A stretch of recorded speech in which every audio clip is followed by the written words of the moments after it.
Hey there everybody, and welcome back to the Reef.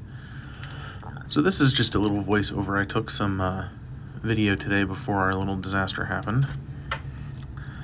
So I was down taking care, stopping by to see the fish and move the one fish into quarantine, and I figured I would show you what they all do when it's bedtime. So this is like midnight for them. It was about 6 a.m. Scar sleeps in his big cave. And then all the other fish, I believe Todd sleeps in there. I only saw one chromis out and about, so I don't know where the rest of them go. And I didn't really look around too much to wake them up. I did feed all the coral today. And this is just some video of me doing it.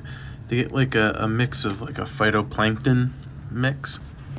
It's really small particles, and it's predominantly food for these SPS colonies that have those very small little polyps. I turn off the flow in the tank and just blow some so that it covers them so that they can catch what they want to eat on their polyps, and then they consume it.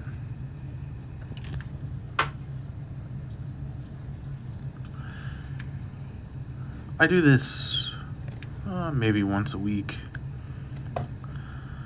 This is the bird's nest. I had to actually hold the camera up. It gets a nice little blast. And I'm using basically this like jerry-rigged turkey baster. It's called Julian's thing. It's basically just like this little like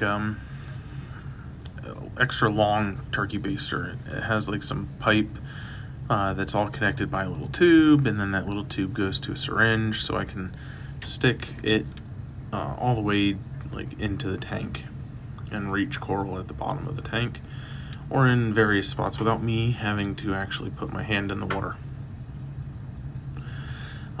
which is good because then I don't get my oils into the tank, or if my hands have been really dry, so I've been having to put lotion on them, and you don't want to get that into the tank because you don't know what's in it. You don't know what it's going to do to the coral and whatnot.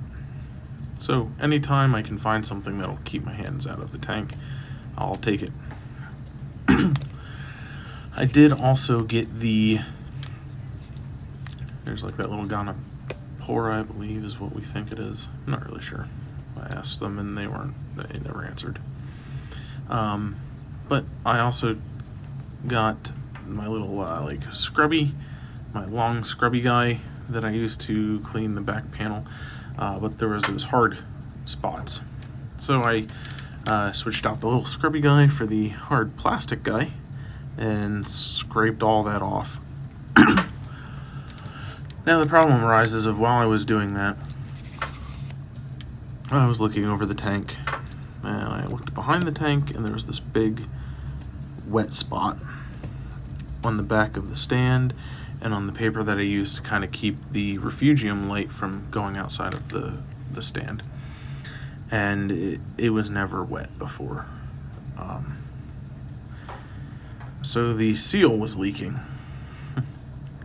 from the far right bulkhead.